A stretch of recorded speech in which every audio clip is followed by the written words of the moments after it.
Olen ympäristökasvatuksen professori Kirsi-Pauliina Kallio.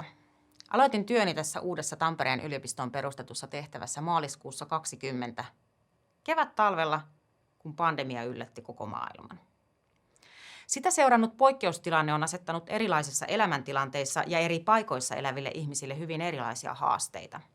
Samoin instituutiot, kuten yliopisto, ovat löytäneet itsensä hämmentävän tilanteen keskeltä, kuin myös yritykset, järjestöt, kunnat, valtiot, kansainväliset organisaatiot ja niiden väliset yhteistyöelimet. Jossain määrin pandemiatilanne on pakottanut meidät kaikki luomaan ympäristösuhteitamme uudelleen. Käytännöllinen suhteemme arkisiin elinympäristöihin, mukaan lukien työ- ja opiskeluympäristöt, on ollut voimakkaassa muutoksessa. Erityisesti koti on saanut monia uusia merkityksiä. Ympäri maailman ihmiset ovat päättyneet viettämään paljon aikaa kotona. Siellä on tehty töitä ja opintoja, käyty koulua, harrastettu, seurattu uutis- ja viihdemedioita, tavattu ystäviä ja läheisiä ja vain oleiltu.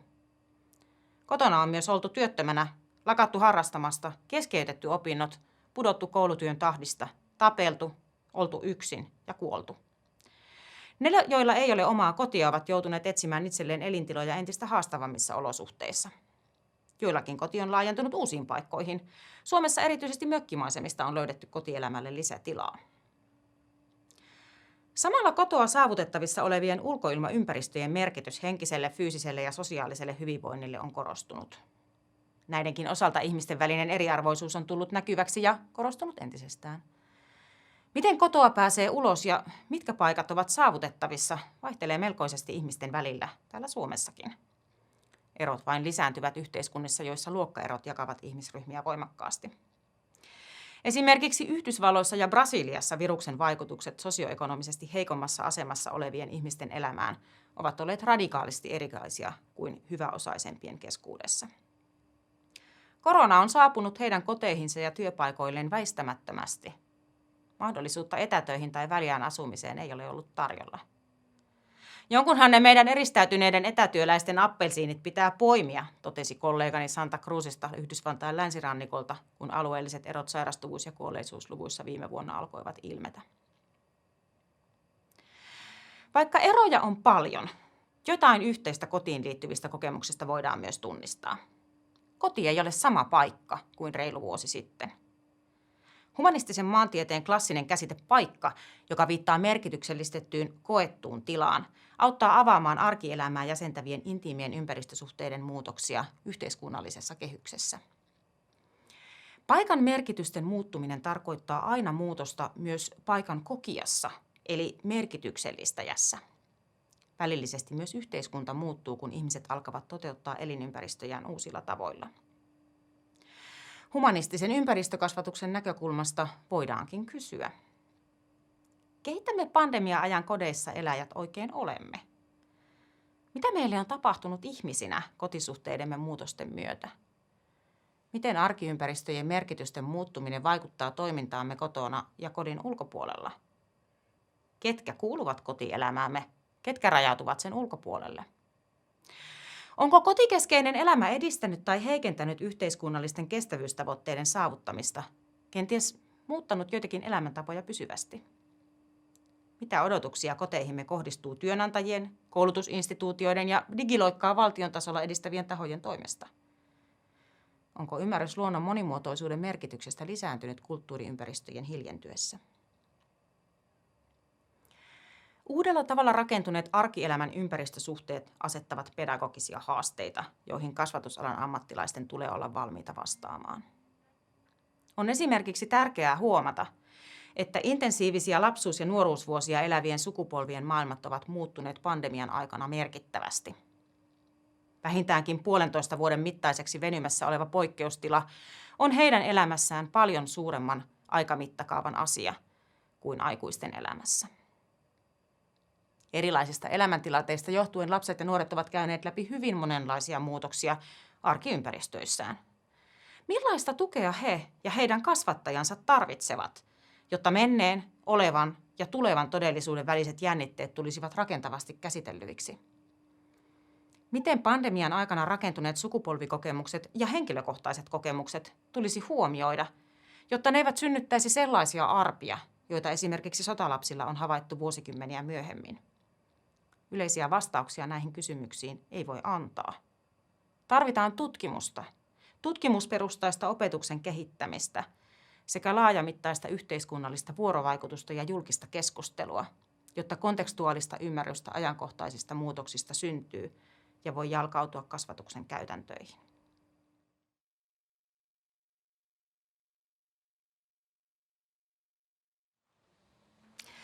Käytännöllisen arkielämän ohella olemme päätyneet suhtautumaan uusin tavoin myös laajempiin elinympäristöihimme.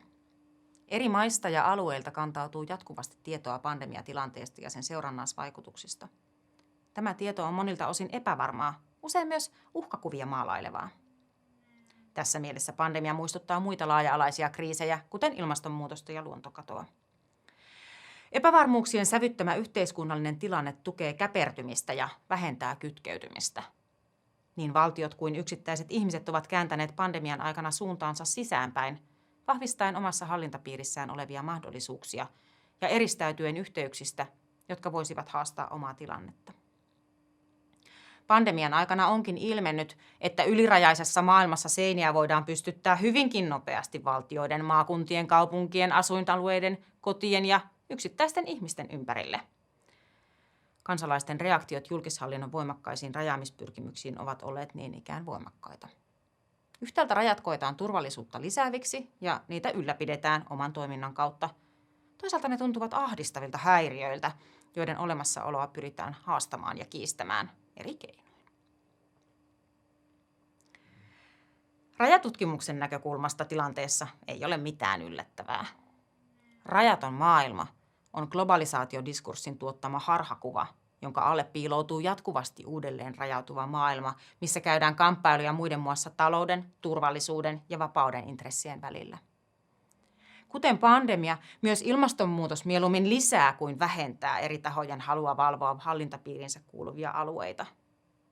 Sen enempää covid-viruksen kuin ilmastonmuutoksenkaan tuottamia haittoja ei haluta omalle territoriolle, vaikka esimerkiksi suomalaisten elämäntavat kiistatta vaikuttavat niiden syntyyn. Me liikumme ympäri maailmaa työn ja huvin vuoksi, suhtautuen EU-passin mahdollistamaan sujuvaan liikkumiseen ihmisoikeuden kaltaisena perusasiana. Globaalin liikkumisen myötä leviävät taudit eivät kuitenkaan vaikuta olevan laajemmin ottaen vastuullamme. Esimerkiksi niiden ihmisten osalta, jotka ovat parhaillaankin tien päällä osana pakotettua muuttoliikettä, on Suomi mieluummin sulkenut kuin avannut rajojaan. Huoli kansanterveydestä ja taloudesta perustelee tätä rajanhallintapolitiikkaa. Me suomalaiset myös kulutamme luonnonvaroja moninkertaisesti yli maapallon kantokyvyn, niin maa- ja metsätaloudessa, teollisuudessa kuin yksityiselämässämmekin. Korkea elintasomme näyttäytyy usein saavutettuna tai jopa ansaittuna etuna, josta ei tarvitse tinkiä ilmastonmuutoksen hillitsemisen nimissä. Näistä pohdinnoista aukeaa toinen ajankohtainen ikkuna ympäristökasvatukseen. Millaista maailmaa käpertymisen kautta rakennetaan? Mitkä voimat päätyvät kenties huomaamattamme määrittelemään tulevan maailmamme rajoja, kun tämänhetkisyys ja huoli omasta elinpiiristä suuntaa huomiotamme toisaalle? Keistä tulee ulkopuolisia, keistä sisäpuolisia näiden rajankäyntien seurauksena? Millaiseen rajankäyntiin varaudumme seuraavan pandemian osalta? Alkaako covid-viruksen heikentymisen myötä kilpavarustelu sodan vai rauhan puolesta? Kasvatukselliseksi haasteeksi voidaan tältä pohjalta tunnistaa vaikkapa seuraavia aiheita. Miten kasvatuksen ja koulutuksen instituutioiden tulisi valmistautua käsittelemään globaaleista haasteista seuraavia maailman muutoksia lasten, nuorten ja heidän perheidensä kanssa? Tulisiko ympäristökasvatuksen sisältää enemmän sosiaalisen ja taloudellisen kestävyyden sekä geopolitiikan ulottuvuuksia, jotta pandemian, ilmastonmuutoksen ja luontokadon kaltaisten globaalien ilmiöiden vaikutukset eri ihmisryhmiin ja eri alueille tulisivat ymmärrettäviksi? Mitä välineitä kansallisen kasvatuksen tulisi tarjota uusille sukupolville, jotta he eivät ahdistuisi globaalien haasteiden edessä, vaan löytäisivät kansalaisina keinoja kestävien ympäristösuhteiden vahvistamiseen? Näihin kysymyksiin vastaaminen edellyttää monitieteistä tutkimusta, jossa korostuu tarve kansainväliselle yhteistyölle. On tunnistettava globaalien ilmiöiden vaikutuksia eri mittakaavoissa, eri paikkojen välillä, monimutkaisissa ylikansallisissa verkostoissa. Muuten riskinä on, että tutkimus päätyy vahvistamaan käpertymisen maantiedettä, näkemään vain sen, joka tutkijan omasta perspektiivistä ilmenee. Kuten nämä ajankohtaista yhteiskunnallista tilannetta luotaavat pohdinnat osoittavat, ympäristökasvatus on monitieteinen ja monimuotoinen ala, joka koskee yhtä lailla arkisia elinympäristöjä kuin maailmaa kaiken elämän tilana. Keskiössä on ympäristön tarkasteleminen kasvatuksellisena kysymyksenä. Kun ympäristö määritetään kysymykseksi, avautuu se monenlaisten tutkimusotteiden ja tutkimusaiheiden analyyttiseksi välineeksi. Toisin kuin usein ajatellaan, ympäristö ei ole jotain valmista, staattista, luonnollista, olemassa olevaa tilaa, joka ympäröi meitä ihmisiä.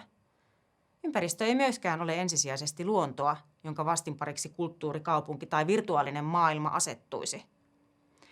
Ympäristö on kaikkea sitä, mihin suhteessa me ihmiset elämme.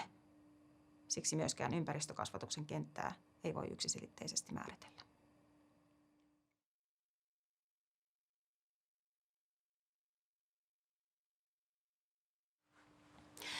Filosofisen antropologian piirissä kehitetty ympäristösuhteen käsite tarjoaa yhden teoreettisen lähestymistavan tutkimusperustaiseen ympäristökasvatukseen. Erityisesti Helmut Plessnerin esittämät näkökulmat ovat tässä mielessä antoisia.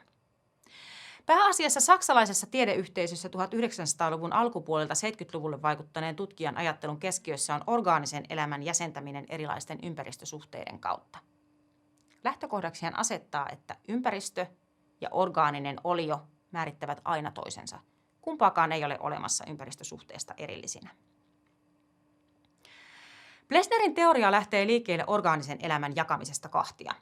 Siinä, missä kasvit muodostavat ympäristösuhteensa avoimina systeemeinä, laajentuen sinne, missä niille on tilaa ja typistyen elinolosuhteiden heiketessä, eläinten ympäristösuhteet ovat luonteeltaan suljettuja.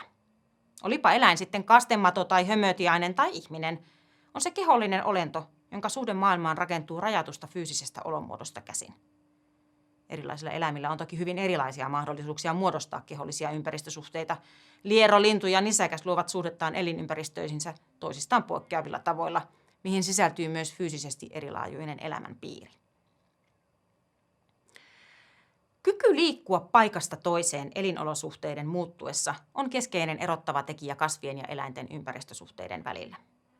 Siinä missä kasvit voivat levitä uusille alueille, jääden samalla elämään aiemmilla elinsijoillaan, eläimet siirtyvät paikasta toiseen kertakaikkisesti, liikuteltavina kehoina, joka voi olla vain yhdessä paikassa kerrallaan.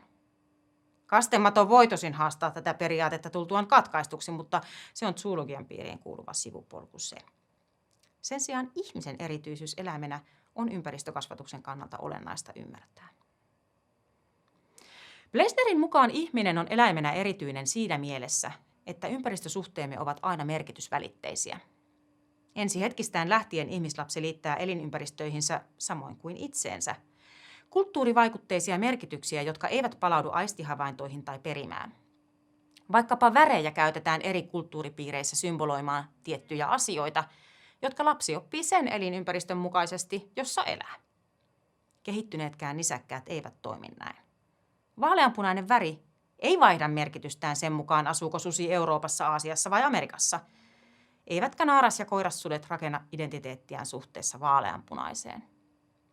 Muut eläimet kuin ihmiset eivät myöskään säätele kehoaan merkitysmaailman ehdoilla. Kulttuuriympäristöissä vuosisatoja eläneet lemmikit eivät ole ryhtyneet laihduttamaan tai kehittämään lihasmassaa peilikuvansa perusteella. Eivätkä niiden syömismieltymykset vaihtele ruokatrendien mukaisesti. Koira syö, kun sillä on nälkä, ja laihtuu, kun se on sairas. Vain ihminen siis määrittää itseään ja maailmaansa diskurssien, ideologioiden, normien ja muotien suhteen. Plessnerin mukaan tässä on kysymys kodin rakentamisesta, sillä maailmaan tullessaan jokainen ihminen on koditon. Ekologista lokeroa, jossa voisi ryhtyä vain elämään, ei ole tarjolla. Siksi ihminen rakentaa ympäristösuhteitaan jatkuvasti uudelleen merkitysten kautta. Odottamattomissa tilanteissa, jollaisia on seurannut viime aikoina riittämiin pandemian haastaessa totunnaisia elämäntapojamme, vaatimus ympäristösuhteiden uudelleen määrittelemiseksi korostuu. Ympäristösuhteiden muuttuessa tulemme myös itse uudenlaisten merkitysten lävistämiksi. Vaikkapa käsittelemäni kodin muutos on vaikuttanut monen kohdalla ruokailutottumuksiin. Mitä syödään, missä syödään, milloin syödään, kenen kanssa syödään, kuinka paljon syödään ja mitä syömisen ohella tehdään. Vaikka monet uusista ruokailukäytännöistä eivät jää pysyviksi, joitakin muutoksia suhteessa syömiseen tullaan varmasti havaitsemaan. Ympäristösuhteiden muutokset vaikuttavat siis myös siihen, millaisia ihmisiä olemme. Tätä dynamiikkaa käsitellään sosiaaliteoreettisessa tutkimuksessa esimerkiksi subjektifikaation ja identifioitumisen termein, jolloin ihmisenä kehittymisessä on kysymys subjektiviteetin rakentumisesta suhteessa yhteisöllisesti tarjoutuviin identiteettipositioihin. Plessner kutsuu ihmisyyden kulttuurista ulottuvuutta eksentrisyydeksi. Tämä tarkoittaa, että kehollisuutemme on paitsi kokemuksillista ja ruumiillista, myös itsemme ulkopuolelta määrittyvää. Eli käytännössä vaikkapa näin. Kehollisena kokijana minä näen, mitä ympärilläni tapahtuu. Ruumiillisena kehona voin olla oman visuaalisen havainnointini kohde. Molemmissa tilanteissa suhtaudun siihen, mitä näen, itseni ulkopuolelta, tulkiten aistihavaintojani sen maailman ehdoilla, jossa elän. Tämä kolmitahoinen kehollinen olemassaolo määrittää inhimillisiä ympäristösuhteita. Ympäristökasvatuksen haasteellinen tehtävä on vaikuttaa inhimillisten ympäristösuhteiden muutokseen perustelluista näkökulmista, jotka voivat liittyä vaikkapa ilmastonmuutoksen hillitsemiseen, luonnon monimuotoisuuden suojelemiseen, kestävän kaupunkiympäristön kehittämiseen tai ylikansallisen muuttoliikkeen humanitaariseen hallintaan. Mieleen voi juolahtaa kysymys, miten plessneriläinen ympäristösuhde auttaa tässä työssä? Lyhykäisyydessään vastaus on seuraava. Ympäristökasvatuksen kohteena on ihminen, joka samanaikaisesti kokee asioita itsestään käsin, havaitsee materiaalisen todellisuuden, jota osa hän itse on, sekä reflektoi kokemuksiaan ja havaintojaan kaiken elämässään oppimansa pohjalta. Ympäristökasvatuksessa voidaan siis yhtäältä tunnustaa kokijan oikeus subjektiiviseen näkökulmaan. Toisaalta tarjota erilaisia ympäristöjä havainnoinnin kohteiksi. Ja kolmanneksi auttaa tulkitsemaan yhteenkietoutuvaa kokemus- ja havaintotietoa kestävän maailman näkökulmista. Palaan lopuksi pandemiatilanteeseen, joka on vaikuttanut monin tavoin inhimillisten ympäristösuhteiden muutokseen kuluneen vuoden aikana.